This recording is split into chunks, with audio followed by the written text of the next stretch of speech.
NEC Section 300.11 addresses the proper support of electrical equipment, including conduits. It specifically states that electrical equipment shall not be supported by piping.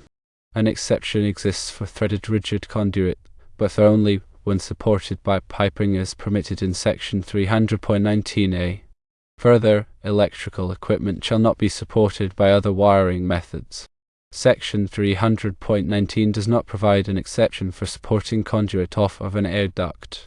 Based on this, it is not permissible to support conduits directly from an air duct.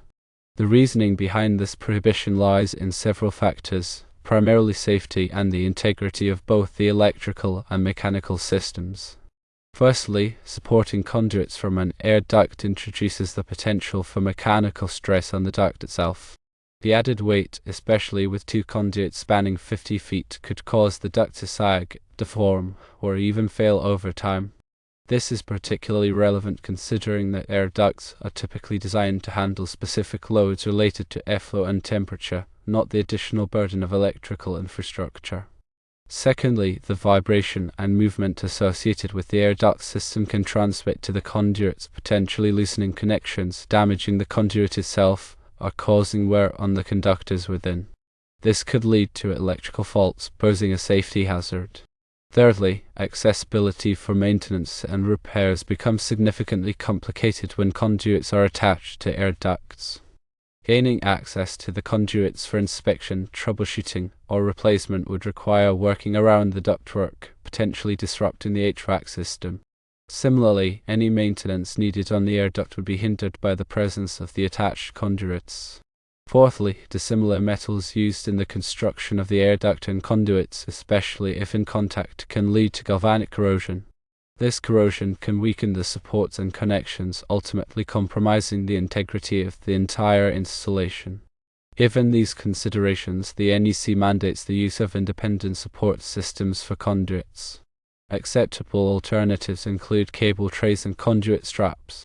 Firstly, cable trays offer a robust and versatile solution for supporting multiple conduits, especially over long spans. They provide a dedicated pathway for the conduits, ensuring proper support and minimizing the risk of mechanical damage. Cable trays can be mounted to the building structure, providing a stable and independent support system. Secondly, conduit straps are another viable option, particularly for smaller conduit runs. These straps are designed to securely fasten the conduit to a structural element, such as a wall, beam, or ceiling.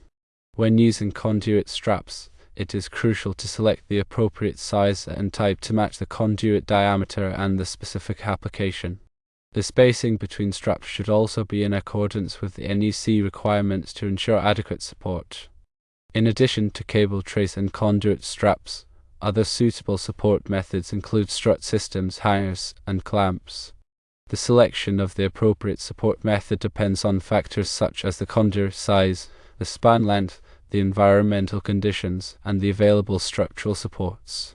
It is important to consult with a qualified electrical engineer or contractor to determine the most appropriate support system for your specific installation.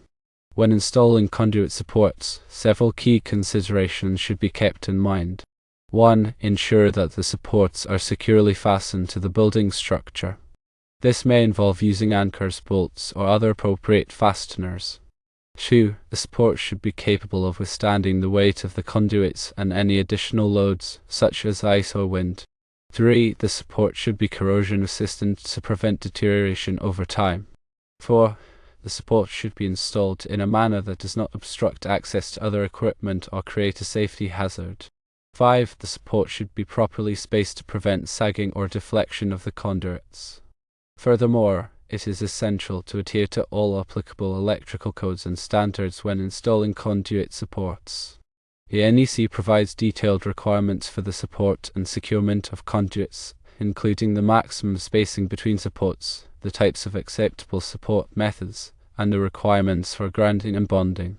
By following these requirements, you can ensure that your conduit installation is safe, reliable, and compliant with industry best practices.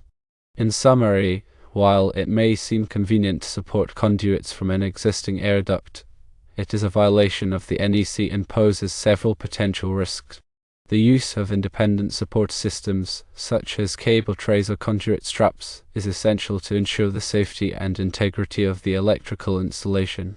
Always consult with a qualified electrical professional to determine the most appropriate support method for your specific application and to ensure compliance with all applicable codes and standards.